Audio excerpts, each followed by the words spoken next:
Guys, look at that.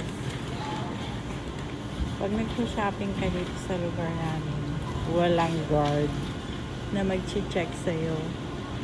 Tingnan mo. Pwede kang lumusot yan kahit galing pa sa labas. Tingnan mo, walang guard. Nakita niyo ba yan? Yan. Tingnan nyo. Dito.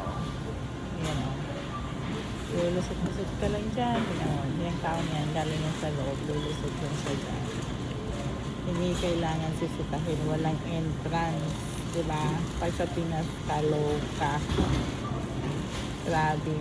Tapos, yung bag mo, i-check pa nila ha, in fairness.